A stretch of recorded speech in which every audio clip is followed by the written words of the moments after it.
தெரிஞ்சதுக்காக வந்தவங்க அதுலேயும் and information broadcasting minister Rajmohan அவர்களையும் சந்திச்சு எங்களுடைய கொள்கை மட்டும் தான் கொடுத்துருக்கோம். பெரிய கொள்கைகளுமே இல்லை, சின்ன சின்ன கொள்கைகள் தான் அதை கொடுத்துருக்கோம். எங்களுடைய ப்ரொடியூசர்ஸ் நல்லா இருக்கணும், சின்ன திரையில வந்து அத்தனை ப்ரொடியூசர்ஸ் கஷ்டப்படுறாங்க, அவங்க எல்லாரும் நலனுக்காக ஒரு சின்ன கோரிக்கை வச்சுருக்கோம்.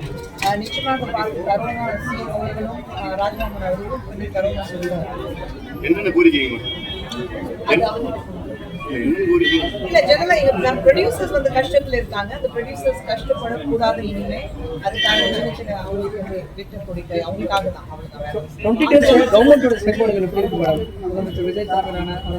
ஃபர்ஸ்ட் ஆஃப் ஆல் என் தம்பி சொல்லும் போது எனக்கு ரொம்ப பெருமையா இருக்கு. இன்னைக்கு அவர் பார்த்த உடனே எனக்கு ஒரு சின்ன இமோஷனல் மூமெண்ட் தான் இருந்தது. அவர் முதலமைச்சர் ஆனதுக்கு அப்புறம் என் தம்பி பார்க்கும்போது ஒரு அக்காங்கிற முறையில் எனக்கு ஒரு இமோஷனல் மூமெண்ட் இருந்தது. அவர் பார்த்ததும் கட்டி பிடிச்சிட்டு திடீர்னு சொல்லும் போது நிச்சயமாக ரொம்ப சந்தோஷமா இருந்தது. அண்ட் அதே சமயத்துல அவருடைய செயல்பாடு சொல்லும் போது அவர் வந்து முதலமைச்சர் வந்ததுக்கு அப்புறம் நிச்சயமாக தமிழகத்துல மிகப்பெரிய மாற்றத்தை கொண்டு வர போறாருன்னு நல்லா தெரியுது. ரொம்ப தெளிவான ஒரு அரசாங்கம் இன்னைக்கு பாக்குறோம்.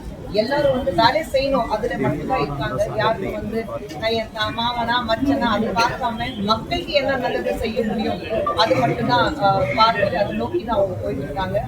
ரொம்ப சந்தோஷமா இருக்குது, ரொம்ப பெருமையா இருக்குது. தம்பி வந்து ஒரு முதலமைச்சர் அப்படின்னா ஒரு பிஹைண்ட் த டெஸ்க் பார்க்கும்போது ஒரு ஃபீலிங்கே தனியா இருக்கு.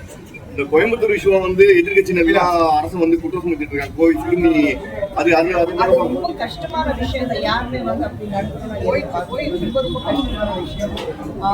இன்னி வரைக்கும் நம்ம என்ன சொல்றது, நம்ம சமுதாயத்துல இந்த மாதிரி மிருகங்கள் இன்னும் வாழ்ந்துட்டு இருக்காங்க.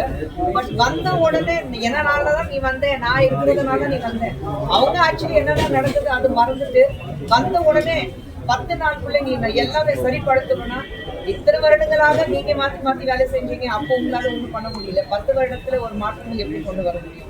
இப்பதான் வந்திருக்காரு, நேரத்துக்கு கொடுங்க. நீங்க இத்தனை வருடங்களாக இருக்கீங்க, உங்க தந்தை இத்தனை வருடங்களாக முதலமைச்சராக இருந்திருக்காங்க. திமுக சொல்லும்போது எத்தனை வருடங்களாக நீங்க வந்து ஆட்சியில இருந்திருக்கீங்க.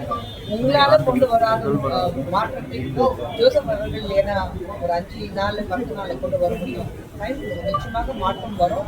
அந்த மாற்றம் வரும் நம்பிக்கையில தான் மக்கள் அவங்க பார்க்கலாம்.